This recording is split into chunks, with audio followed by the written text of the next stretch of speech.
मैं जो बात करना चाहता हूँ वो ये है कि मैं अभी आपको इस दुनिया की सबसे बड़ी कंपनी बनने के बारे में जो 5 मुख्य बातें आरसीएम के साथ लागू होती है, मैं उस पर चर्चा करना चाहता हूँ।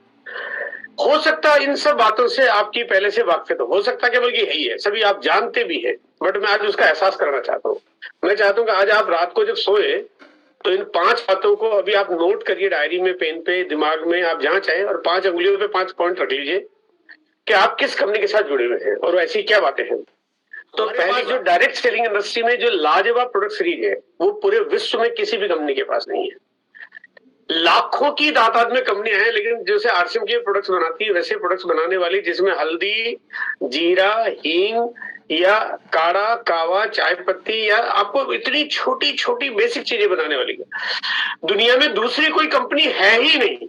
इसका एहसास कितना बड़ा होना चाहिए। हम वर्ल्ड लीडर है, मतलब हमारे जैसे कोई कंपनी नहीं, मतलब आप America, London, Japan, Canada, India, आप कहीं चले जाओ, मतलब कोई नहीं है। तो हमारे पास उसका एहसास, हमारे पास उसके काम करने की ताकत, हमारे पास उसकी तैयारी, हमारे पास उसका कॉन्फिडेंस लेवल कितना बड़ा होना चाहिए। दूसरी बात कि जो जो प्राइस होती है, जो वाजिब प्राइस, हमारी कीमत जो रखी जाती है प्रोडक्ट की, वो वाजिब का मतलब, मैं यहाँ थोड़ा इसलिए बात करना चाहता हूँ कि इस वाजिब का मतलब क्या है। आरसीएम ने प्रेस्टीज जैसी कंपनी के साथ टाई अप करके प्रेस्टीज के प्रोडक्ट्स मार्केट करते हैं। दूसरी कोई कंपनी ऐसा कर ही नहीं सकती। जब प्रेस्टीज के साथ नहीं कर सकती तो बाकी किसी भी के साथ नहीं कर सकती, क्योंकि बाकी सारी कंपनियां डायरेक्ट सेलिंग में काम करने वाली प्रोडक्ट की प्राइस को बहुत महंगा रखते हैं, और जब चीजों को महंगा कर देंगे तो मार्केट के प्रोडक्ट्स को कभी भी रख नहीं सकते। आरसीएम रख सकती है तो आरसीएम फिर हजारों प्रोडक्ट्स और हजारों कंपनी के साथ कल आने वाले वक्त में टाई अप कर सकती है, जो दूसरा कोई कर ही नहीं सकता। अब आप सोचिए कि दुनिया में आप एक ऐसी कंपनी के साथ जुड़े हुए हैं जो दूसरा कोई कर ही नहीं सकता, मतलब आने वाले वक्त में भी कभी कोई नहीं कर सकता। ये चीज आज आरसीएम के साथ लागू होती है। तीसरी जो बड़ी बात है जो दुनिया में हमारे को अलग बना देती है, वो है सबसे बड़ा डिलीवरी नेटवर्क। मतलब डायरेक्ट सेलिंग इंडस्ट्री में इतना बड़ा डिलीवरी का सेटअप जो है वो पूरे विश्व में किसी कंपनी का नहीं है, क्योंकि जब तक आम आदमी के पास पहुंच ही नहीं बनेगी तो कोई भी कारोबार कैसे बड़ा होगा।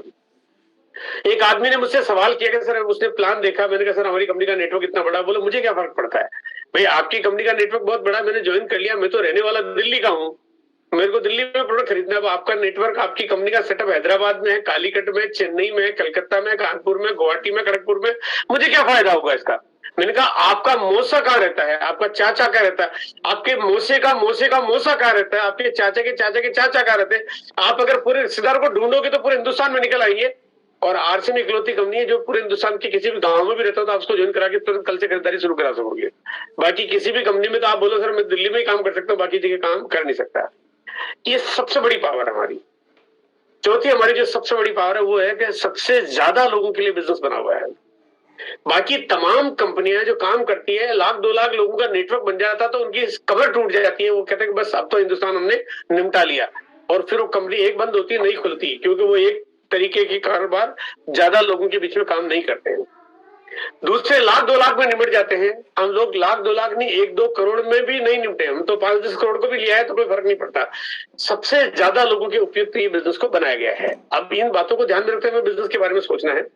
और पांचवी और सबसे इंपॉर्टेंट बात जो मैं करने वाला हूं वो, इस दुनिया में टाटा, बिरला, अंबानी, मित्तल, जिंदल, वारन बफेट, वो पूरे विश्व में किसी के पास नहीं है जो आरसीएम के पास है। वो क्या है?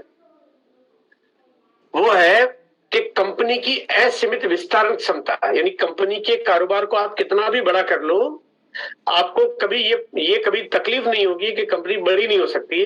कंपनी को पैसे नहीं, कंपनी के पास कंपनी बनाने की क्षमता नहीं रखती है, कंपनी के प्रोडक्ट की सप्लाई नहीं हो पा रही है ना, वो कभी समस्या नहीं आएगी। क्योंकि हमारी कंपनी जिस मॉडल पे काम करती है वो मॉडल ऐसा है कि अगर कंपनी कारोबार करती है, अगर 1 करोड़ का कारोबार करती है तो उसका 45% जो पीवी का है बनता है वो डिस्ट्रीब्यूटर को बांट देती है, उसका परसेंटेज से पिकअप सेंटर को बांट देती है, उसका परसेंटेज से डिपो को बांट देती है, उसका परसेंटेज से डिलीवरी मार्जिन में खर्च हो जाता है, उसी का परसेंटेज से एडमिनिस्ट्रेशन मैनेजमेंट चलता है, उसी के परसेंटेज से प्रोडक्ट का रॉ मटेरियल कंटेंट होता है। कंपनी पूरी धरती पर कभी घाटे में जा ही नहीं सकती, और कितना भी बड़ा कर लो कभी पैसे की जरूरत पड़ेगी नहीं, सबको जरूरत पड़ती है। अभी अभी मुकेश अंबानी ने जियो 5G लॉन्च करने के लिए बहुत बड़ा सेटअप किया, 2 लाख करोड़ का लगभग इन्वेस्टमेंट किया उन्होंने। अगर कल मान लिया 5G का नेटवर्क उनका उतना बड़ा काम न करे तो उतनी बड़ी कंपनी घाटे में आ सकती है, क्योंकि उतना बड़ा नहीं, क्योंकि उन्होंने खर्चा पहले कर दिया, इन्वेस्टमेंट पहले हो गया। अगर कल बिजनेस नहीं चले या कम चले तो तकलीफ आ सकती है। लेकिन आरसीएम में ऐसा कोई सिस्टम नहीं है। और आरसीएम एक ऐसी कंपनी जिसमें पूरी दुनिया में कभी किसी कंपनी को लोन नहीं लेना पड़ता, कभी कंपनी के लिए कोई चीजों की कोई बैरियर नहीं, किसी भी तरह का बैरियर नहीं। और इस वजह से आप इस बिजनेस में सबसे पहली बात है, बहुत बड़ा सोच सकते हैं और बहुत बड़ा काम कर सकते हैं, बहुत बड़ी प्लानिंग आप कर सकते हैं। इन 5 बातों को आपको जो पता भी है पहले से, मैं चाहता हूं कि 5 अंगुलियों पे आप नोट कर लीजिए, और जब भी रात को सोए तो इन 5 बातों को याद रखें। सोने के समय दुनिया की सबसे बड़ी और सबसे ताकतवर कंपनी का डिस्ट्रीब्यूटर हूं, ये बात का एहसास आपको होना चाहिए। अब आते हैं हम लोग, अगर इन 5 बातों को अगर हम समझ पाए तो इन 5 बातों के एहसास भी आपको आगे की मीटिंग में आपको बराबर लगातार दिखाई देगा। और अब करते हैं हम शुरुआत करते हैं। और आज का जो प्रेजेंटेशन है, शुरुआत के पहले ही मैंने कहा था कि मैं आपसे कुछ सवाल पूछूंगा, और सवाल कुछ ऐसे थोड़ा सा गार्जियन जैसे सवाल पूछूंगा, क्योंकि आप मेरे अपने हैं तो मैं थोड़ी सी अपनेपन वाली बात करूंगा ना। मेरा सवाल यह है कि क्या आप समझदार हैं? बड़ा सिंपल सा सवाल है ना, कोई इसमें झोलझाल नहीं है ना। तो जब लोगों को मैं बात पूछता हूं तो मैं सिंपल पूछता हूं ताकि लोग सिंपल जवाब देते हैं। और ये बेवकूफ है भाई। अब इसका उल्टा क्या, भाई समझदार है तो समझदार है, समझदार नहीं है तो बेवकूफ है। अब या तो हम समझदार हैं या बेवकूफ है। तो मैंने भी क्या, कुछ दिन पहले एक प्रोग्राम किया था, उस प्रोग्राम में मैंने सवाल पूछा तो लोगों ने बड़ा गोलमोल से जवाब दिया है ना। मैंने कहा अगर मैं ऐसे करता हूं तो समझदार हूं, ऐसे नहीं, ये कर लिया तो बेवकूफ, मतलब वो मैंने कहा गोलमोल जवाब मत दो। आप हैं तो हैं, यस, सिंपल सा आंसर है कि क्या आप समझदार हैं तो यस, और अगर समझदार नहीं है तो नो। मतलब उसमें फिर झंझट क्या, मतलब बहुत सिंपल सी बात हो गई। और अगर सवाल को अगर आप उल्टा भी ले लें, बेवकूफ है तो है, नहीं है तो नो, सिंपल। अब मैं चाहता हूं एक बार जो है आप लोगों में से जो भी साथी हाथ खड़ा करना चाहता है, मेरा सवाल यह है कि क्या आप समझदार हैं, है ना? हाँ तो हाँ कर दीजिए, ना तो ना कर दीजिए, बहुत सिंपल सी बात है। तो एक बार हाँ वाले लोग हाथ खड़ा करेंगे ताकि जो लोग हाथ खड़ा नहीं कर रहे, मैं समझ जाऊंगा वो समझदार नहीं है, वो क्लियर हो जाएगा एकदम, है ना? कुछ साथियों ने हाथ खड़ा किया है और कुछ नहीं किया है, इससे समझ में आ रहा है कि समझदार कितने हैं, राइट? मैं एक बार देख लेता हूँ सबके चेहरे पे भी समझदारों की संख्या हमारे पास कितनी आ रही है। तो मैं एक बार एक काम करता हूँ, थोड़ा पीपीटी को स्टॉप कर लेता हूँ 1 मिनट के लिए, और मैं देखता हूँ समझदार कितने हैं। हाथ तो काफी लोगों ने खड़ा किया है ना। और अब मेरा जो टॉपिक चलेगा आज सारा इसी पे चलेगा, हम समझदार हैं या नहीं है। अच्छा, समझदार का मीनिंग क्या है? बहुत सारे लोग शायद थोड़ा सोच रहे, कंफ्यूज है, गोलमोल सी उनके अंदर गणित चल रही है। मैं समझदार का मतलब क्या है? सही समय पे सही हालात में जो सही फैसला करता है वो समझदार होता है। समझदार की डेफिनेशन ये है। जो बहुत अमीर है वो समझदार हो ये जरूरी नहीं है, और जो बहुत गरीब है वो बेवकूफ हो ये भी बिल्कुल लागू नहीं होता है।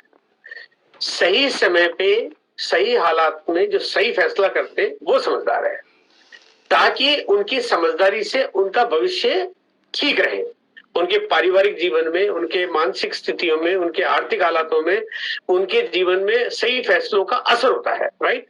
सिंपल बात है ना। अब क्या मेरी बात से सहमत है कि सही समय पे सही हालात में जो सही फैसले ले लेता है वो समझदार है? जो सही समय पे फैसले नहीं लेता, यानी कि समय सही है लेकिन फैसले नहीं लेता, जवानी है कहता मैं शादी नहीं करूंगा, तो फिर इसका मतलब कहीं ना कहीं गड़बड़ है ना। स्कूल में बोला पढ़ाई में बचपन में नहीं करूंगा, बूढ़ा हो जाऊंगा तब करूंगा, तो इसका मतलब कहीं ना कहीं गड़बड़ है।